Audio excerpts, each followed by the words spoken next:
esteemed peer, Mr. Bell, members of the faculty and members of the student body of this great institution of learning, ladies and gentlemen. Now, there are several things that one could talk about before such a large, concerned, and enlightened audience. There are so many problems facing our nation and our world that one could just take off anywhere. But today I would like to talk mainly about the race problem, since I'll have to rush right out and go to New York to talk about Vietnam tomorrow, and I've been talking about it a great deal this week and weeks before that. But I'd like to use as a subject from which to speak this afternoon the other America. And I use this subject because there are literally two Americas.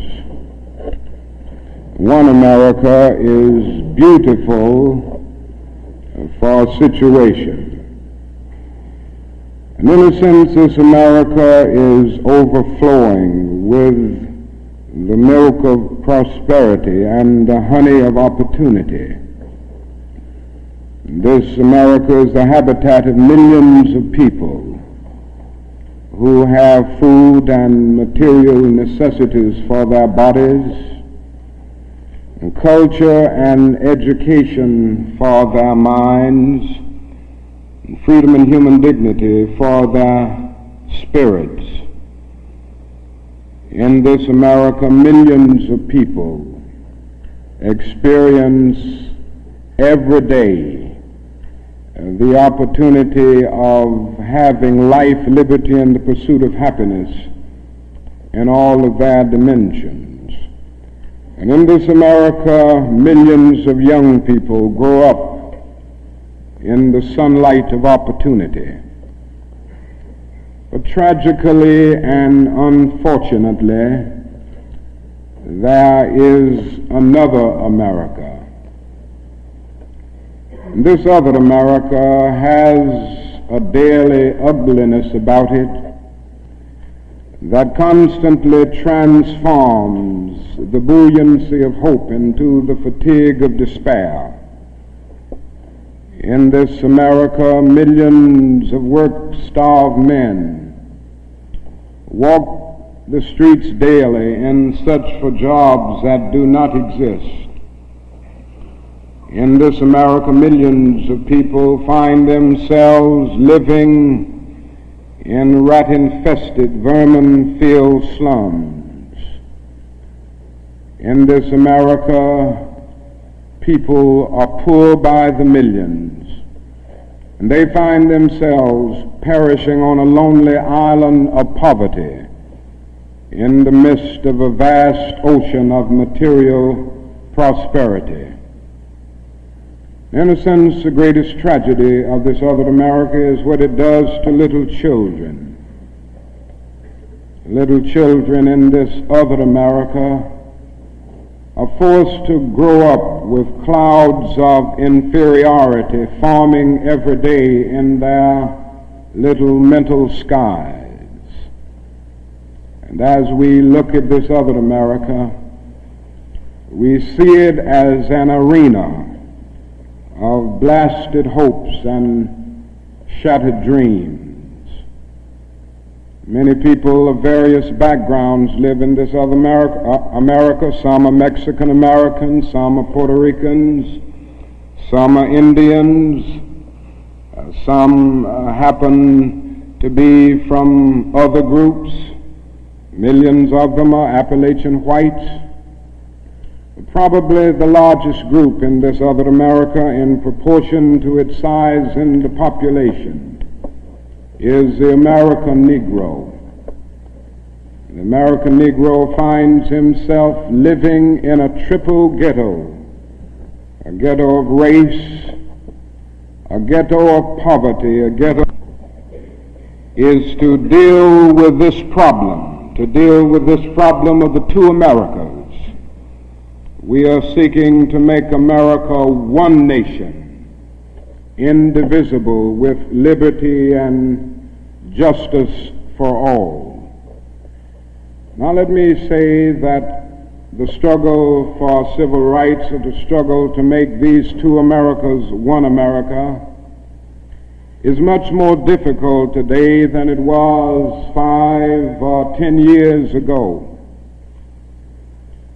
For about a decade or maybe 12 years, we struggled all across the South in glorious struggles to get rid of legal, overt segregation and all of the humiliation that surrounded that system of segregation.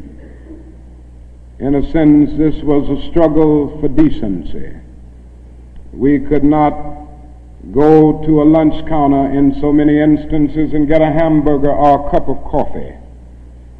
We could not make use of public accommodations. Public transportation was segregated, and often we had to sit in the back, and within transportation within cities, we often had to stand over empty seats because sections were reserved for whites only. We did not have the right to vote in so many areas of the South. And the struggle was to deal with these problems. Now certainly they were difficult problems, they were humiliating conditions. And by the thousands we protested these conditions.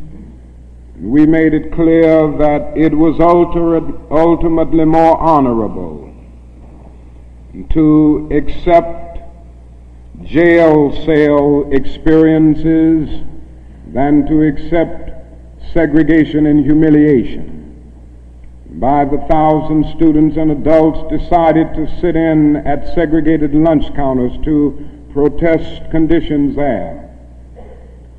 And when they were sitting at those lunch counters, they were in reality standing up for the best in the American dream and seeking to take the whole nation back to those great wells of democracy which were dug deep by the founding fathers in the formulation of the Constitution and the Declaration of Independence. Many things were gained as a result of these years of struggle.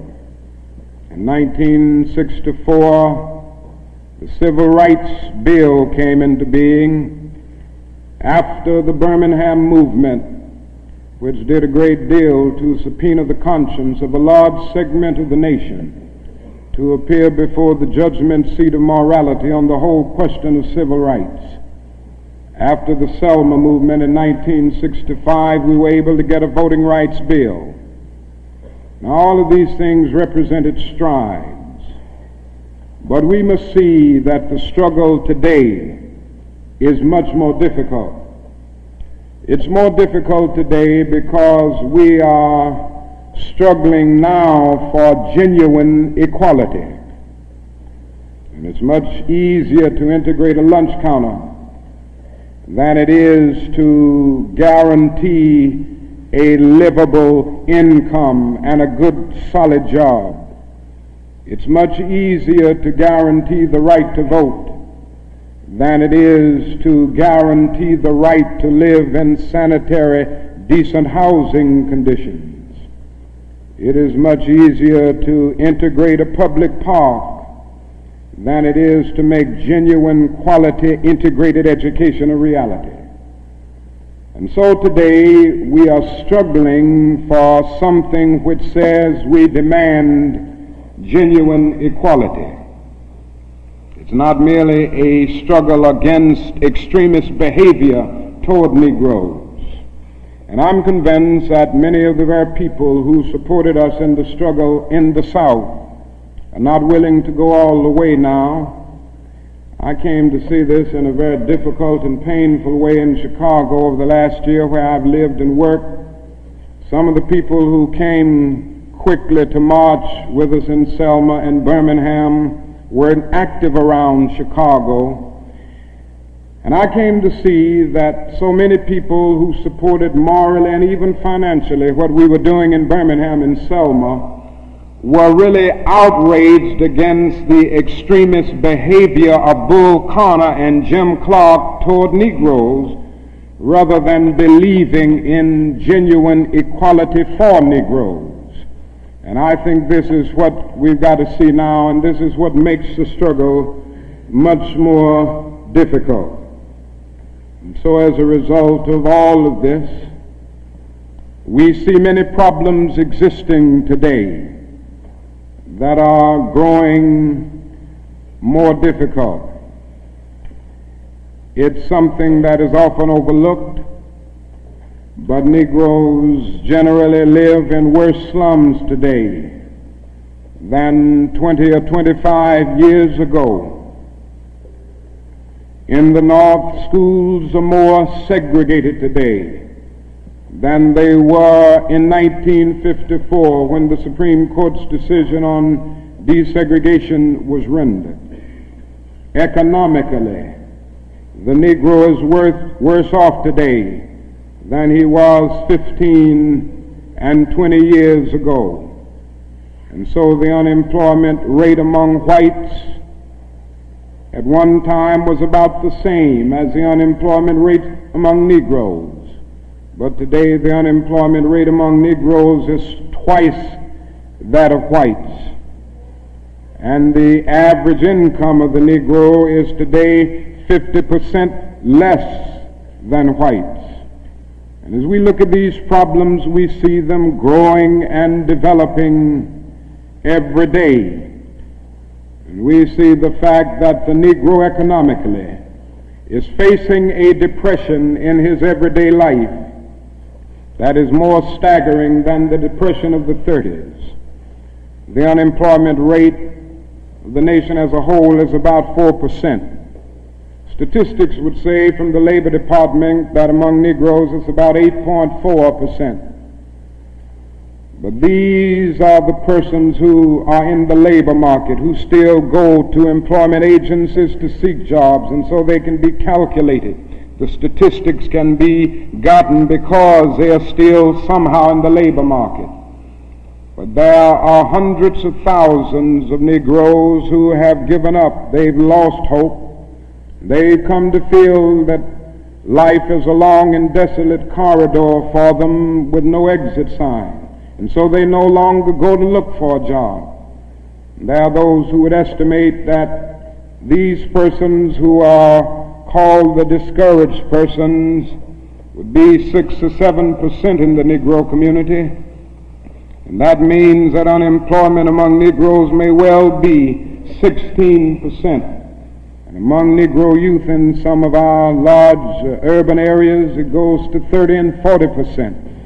And so you can see what I mean when I say that in the Negro community, that is a major, tragic, and staggering depression that we face in our everyday lives.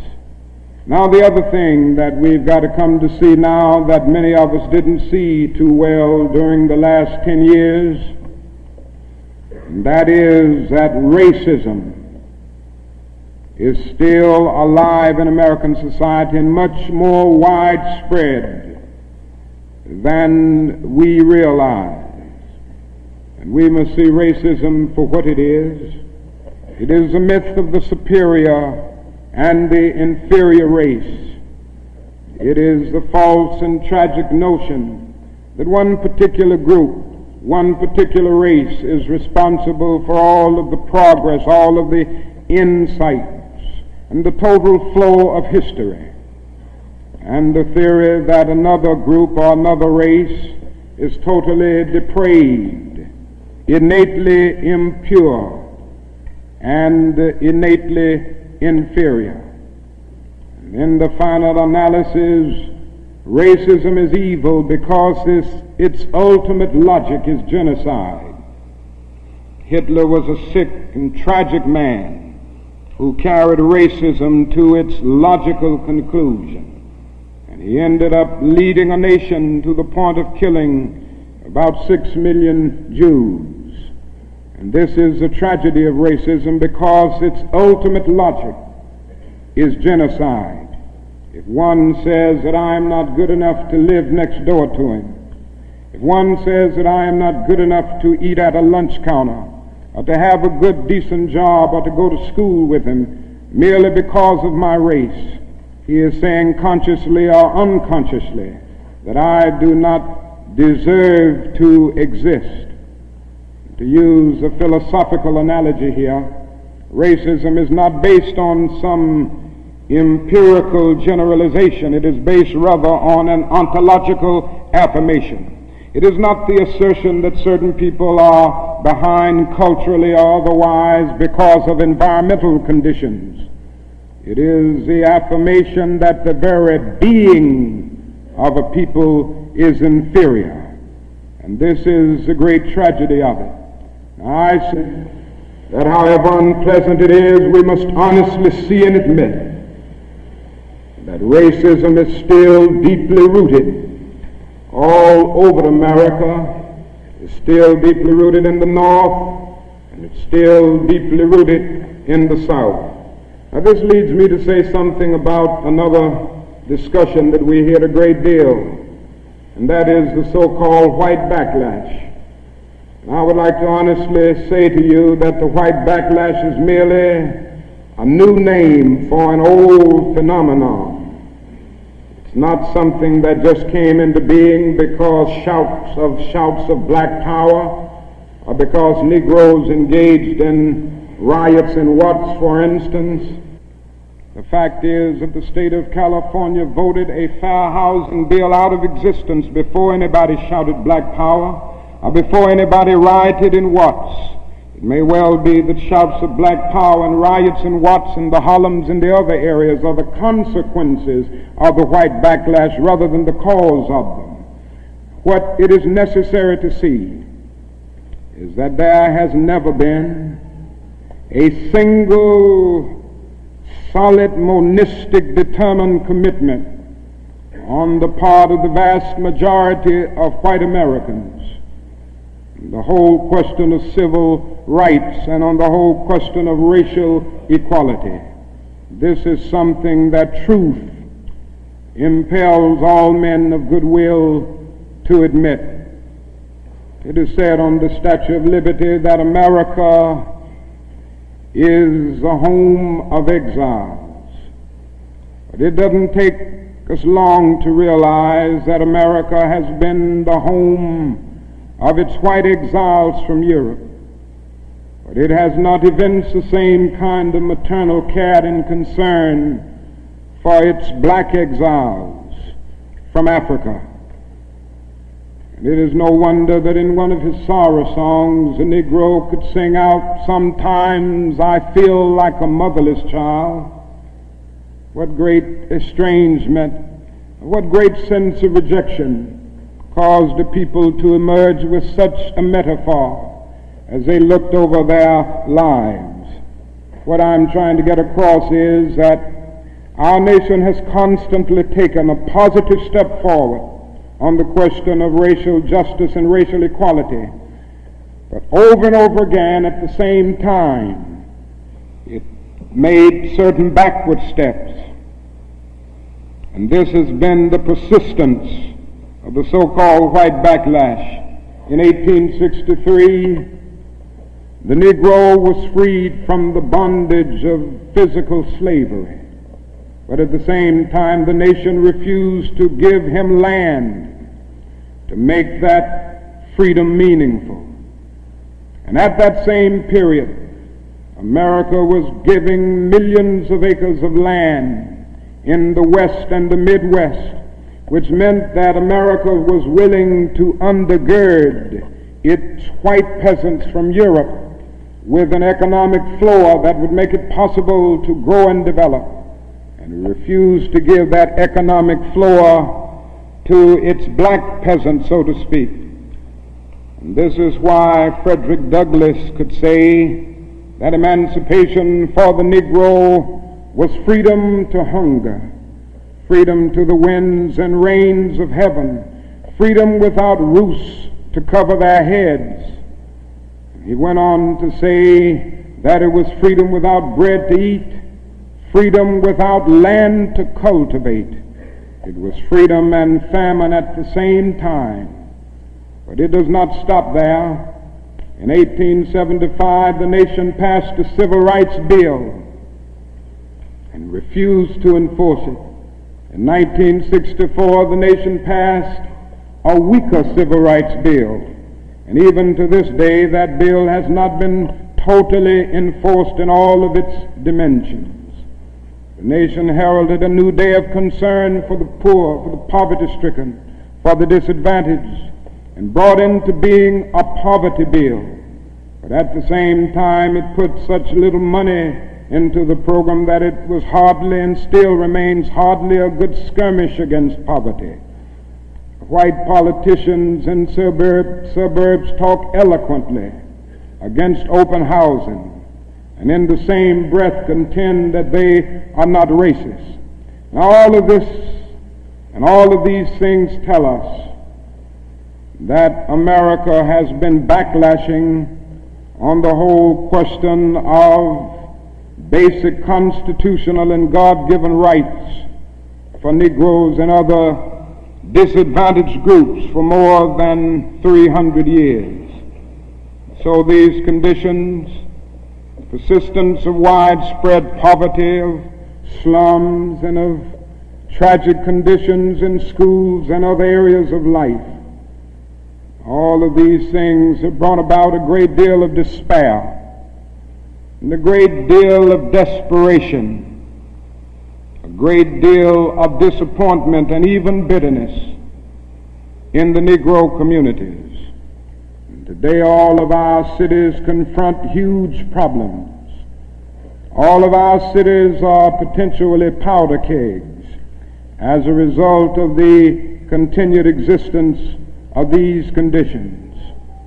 Many in moments of anger, many in moments of deep bitterness, engage in riots.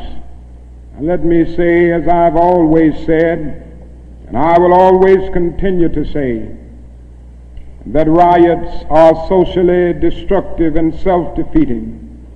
I'm still convinced that non-violence is the most potent weapon available to oppress people in their struggle for freedom and justice. I feel that violence will only create more social problems than they will solve, and that in a real sense it is impractical for the Negro to even think of mounting a violent revolution in the United States. So I will continue to condemn riots and continue to say to my brothers and sisters that this is not the way. Continue to affirm that there is another way. But at the same time, it is as necessary for me to be as vigorous in condemning the conditions which cause persons to feel that they must engage in riotous activities as it is for me to condemn riots. I think America must see that riots do not develop out of thin air. Certain conditions continue to exist in our society, which must be condemned as vigorously as we condemn riots. But in the final analysis, a riot is the language of the unheard. And what is it that America has failed to hear? It has failed to hear that the plight of the Negro poor has worsened over the last few years. It has failed to hear that the promises of freedom and justice have not been met. And it has failed to hear that large segments of white society are more concerned about tranquility and the status quo than about justice, equality, and humanity. And so in a real sense, our nation's summers of riots are caused by our nation's winters of delay. And as long as America postpones justice, we stand in the position of having these recurrences of violence and riots over and over again. social justice, and progress are the absolute guarantors of riot prevention. Now let me go on to say that if we are to deal with all of the problems that I've talked about, if we are to bring America to the point that we have one nation, indivisible, with liberty and justice for all, there are certain things that we must do. The job ahead must be massive and positive. We must develop massive action programs all over the United States of America in order to deal with the problems that I have mentioned. Now, in order to develop these massive action programs, we've got to get rid of one or two false notions that continue to exist in our society. One is the notion that only time can solve the problem of racial injustice. I'm sure you've heard this idea. It is the notion almost that is something in the very flow of time that will miraculously cure all evils. And I've heard this over and over again. There are those, and they're often sincere people, who say to Negroes and their allies in the white community that we should slow up and just be nice and patient and continue to pray, and in 100 or 200 years the problem will work itself out, because only time can solve the problem. I think that is an answer to that myth, and it is that time is neutral. It can be used either constructively or destructively. And I'm absolutely convinced that the forces of ill will in our nation, the extreme righteous in our nation, have often used time much more effectively than the forces of goodwill. And it may well be that we will have to repent in this generation, not merely for the vitriolic words of the bad people and the violent actions of the bad people, but for the appalling silence and indifference of the good people who sit around and say, wait on time. Somewhere we must come to see that social progress never rolls in on the wheels of inevitability. It comes through the tireless efforts and the persistent work of dedicated individuals, and without this hard work, time itself becomes an ally of the primitive forces of social stagnation. And so we must help time, and we must realize that the time is always right to do right. Now there's another notion that gets out. It's around everywhere. It's in the South, it's in the North, it's in California, and all over our nation. It's the notion that legislation can't solve the problem. It can't do anything in this area. And those who project this argument contend that you've got to change the heart, and that you can't change the heart through legislation. Now, I would be the first one to say that there is real need for a lot of heart changing in our country, and I believe in changing the heart. I preach about it. I believe in the need for conversion in many instances, and regeneration, to use theological terms. And I would be the first to say that if the race problem in America is to be solved, the white person must treat the Negro right, not merely because the law says it, but because it's natural, because it's right, and because the Negro is his brother. And so I realize that if we are to have a truly integrated society, men and women will have to rise to the majestic heights of being obedient to the unenforceable. But after saying this, let me say another thing which gives the other side, and that is that although it may be true that morality cannot be legislated, behavior can be regulated. Even though it may be true that the law cannot change the heart, it can restrain the heartless. Even though it may be true that the law cannot make a man love me, it can restrain him from lynching me, and I think that's pretty important also. And so while the law may not change the hearts of men, it can and it does change the habits of men. And when you begin to change the habits of men, pretty soon the attitudes will be changed, pretty soon the hearts will be changed.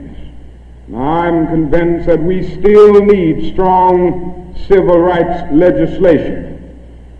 And there's a bill before Congress right now to have a national federal open housing bill, a federal law declaring discrimination in housing unconstitutional, and also a bill to make the administration of justice real all over our country. Now, nobody can doubt the need for this.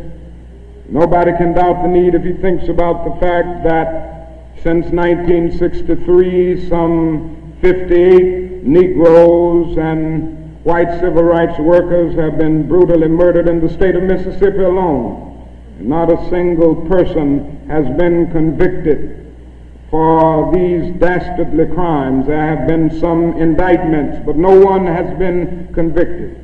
And so there is a need for the whole question of the administration of justice. There is a need for fair housing laws all over our country. And it is tragic indeed that Congress last year allowed this bill to die.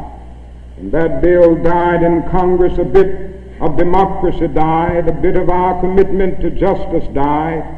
And if it happens again in this session of Congress, greater degree of our commitment to democratic principles will die.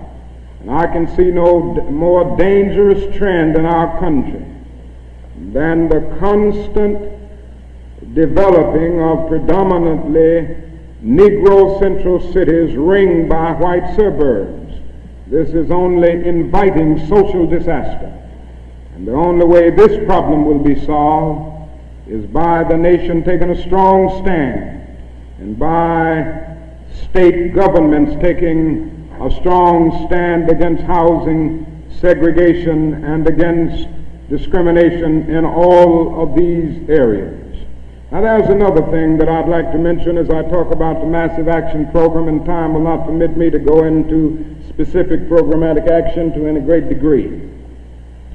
But it must be realized now that the Negro cannot solve the problems by himself.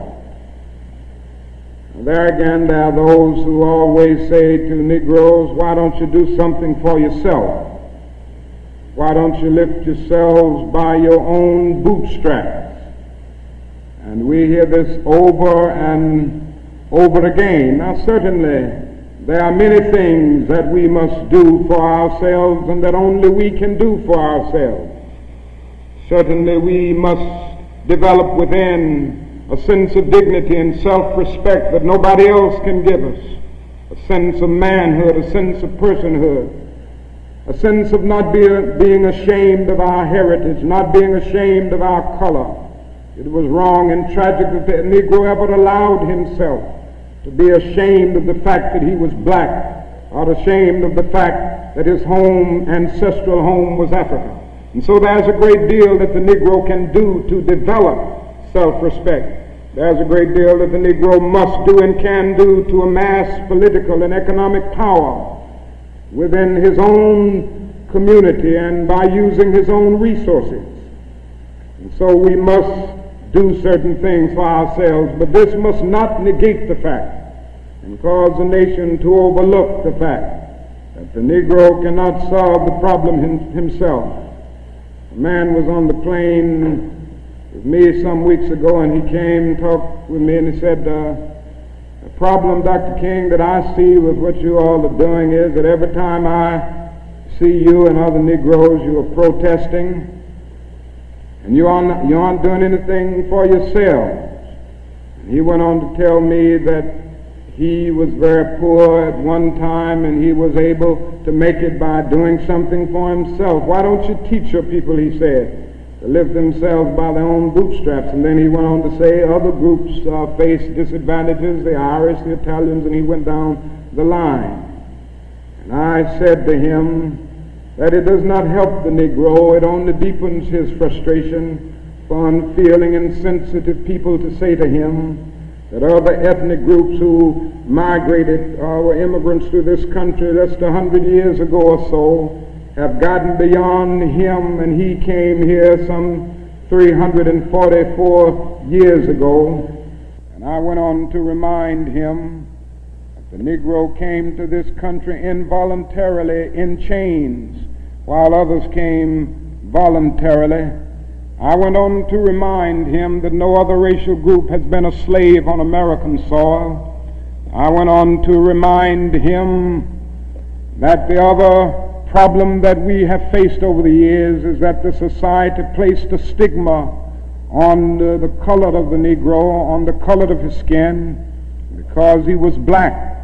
Doors were closed to him that were not closed to other groups. And I'm to say to people that you ought to lift yourself by your own bootstraps, but it is a cruel jest to say to a bootless man that he ought to lift himself by his own bootstraps. The fact is that millions of Negroes, as a result of centuries of denial and neglect, have been left bootless, and they find themselves impoverished aliens in this affluent society. And that is a great deal that the society can and must do if the Negro is to gain the economic security that he needs. Now, one of the answers, it seems to me, is a guaranteed annual income, a guaranteed minimum income for all people and for all families of our country. It seems to me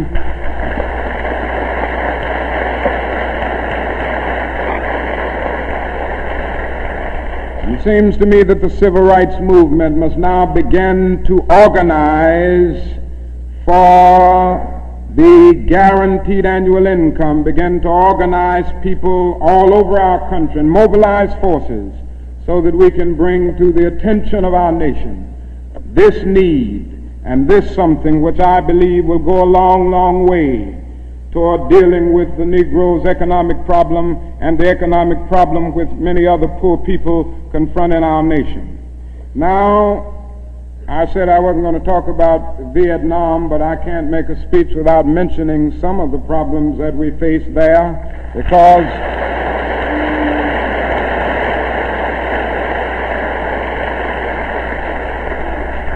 I think this war has diverted attention from civil rights. It has strengthened the forces of reaction in our country and has brought to the forefront the military-industrial complex that even President Eisenhower warned us against at one time. And above all, it is destroying human lives. It's destroying the lives of thousands of the young, promising men of our nation, destroying the lives of little boys and little girls in Vietnam. But one of the greatest things that this war is doing to us in civil rights is that it is allowing the great society to be shot down on the battlefields of Vietnam every day. And I submit this afternoon that we can end poverty in the United States. Our nation has the resources to do it. The national gross product of America will rise to the astounding figure of some $7 this year. We have the resources. The question is whether the nation has the will. And I submit that if we can spend $5 billion a year to fight an ill-considered war in Vietnam and $20 billion to put a man on the moon, our nation can spend billions of dollars on their own 2 feet right here on earth.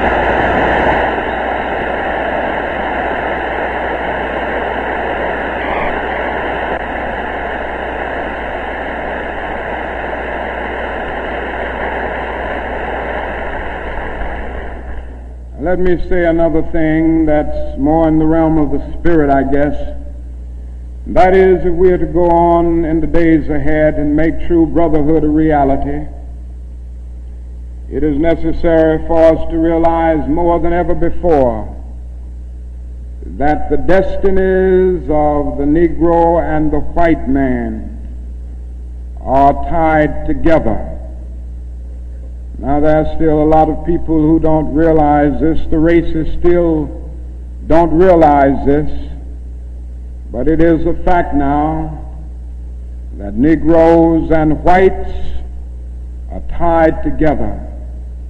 And we need each other. The Negro needs the white man to save him from his fear. The white man needs the Negro to save him from his guilt. We are tied together in so many ways: our language, our music, our cultural patterns, our material prosperity, and even our food are an amalgam of black and white. And so there can be no separate black path to power and fulfillment that does not intersect white roots. And there can be no separate white path to power and fulfillment short of social disaster. It does not recognize the need of sharing that power with black aspirations for freedom and justice. We must come to see now that integration is not merely a romantic or aesthetic something where you merely add color to a still predominantly white power structure. Integration must be seen also on political terms, where there is shared power and where black men and white men share power together to build a new and a great nation. In a real sense, we're all caught in an inescapable network of mutuality, tied in a single garment of destiny. John Donne placed it years ago in graphic terms: no man is an island in tide itself. Every man is a piece of the continent, a part of the main. And he goes on toward the end to say, any man's death diminishes me because I'm involved in mankind. Therefore never sin to know for whom the bell tolls. It tolls for thee. And so we all in the same situation. The salvation of the Negro will mean the salvation of the white man, and the destruction, the life, and of the ongoing progress of the Negro will be the destruction of the ongoing progress of the nation. Now let me say finally that we have difficult days ahead, but I haven't despaired. Somehow I maintain hope in spite of hope, and I've talked about the difficulties and how hard the problems will be as we tackle them.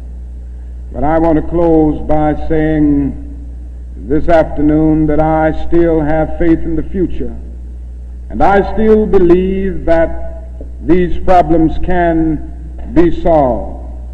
And so I will not join anyone who will say that we still can't develop a coalition of conscience. I realize and understand the discontent and the agony and the disappointment and even the bitterness of those who feel that whites in America cannot be trusted. And I would be the first to say that there are all too many who are still guided by the racist ethos. But I am still convinced that there are still many white persons of goodwill, and I'm happy to say that I see them every day in the student generation, who cherish democratic principles and justice above principle, and who will stick with the cause of justice and the cause of civil rights and the cause of peace throughout the days ahead. And so I refuse to despair.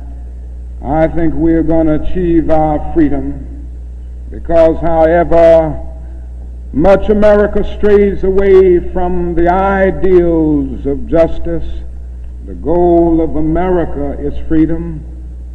Abused and scorned though we may be, our destiny is tied up in the destiny of America. Before the Pilgrim Fathers landed at Plymouth, we were here. Before Jefferson etched across the pages of history the majestic words of the Declaration of Independence, we were here. before the beautiful words of the Star-Spangled Banner were written, we were here. And for more than 2 centuries, our forebears labored here without wages.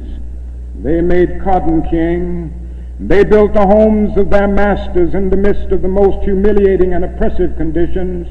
And yet out of a bottomless vitality, they continued to grow and develop. And I say that if the inexpressible cruelties of slavery couldn't stop us, the opposition that we now face, including the so-called white backlash, will surely fail.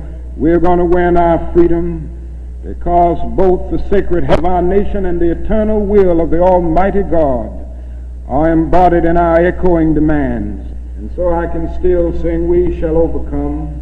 We shall overcome because the arc of the moral universe is long, but it bends toward justice. We shall overcome because Carlyle is right. No lie can live forever. We shall overcome because William Cullen Bryant is right. Truth crushed earth will rise again. We shall overcome because James Russell Lowell is right. Truth forever on the scaffold, wrong forever on the throne. Yet that scaffold sways the future. With faith, we will be able to hew out of the mounting of despair a stone of hope. With this faith, we will be able to transform the jangling discords of our nation into a beautiful symphony of brotherhood. With this faith, we will be able to speed up the day when all of God's children, black men and white men, Jews and Gentiles, Protestants and Catholics, will be able to join hands and live together as brothers and sisters all over this great nation. That will be a great day. That will be a great tomorrow. In the word, sure to speak symbolically, that will be the day when the morning stars will sing together and the sons of God will shout for joy. Thank you.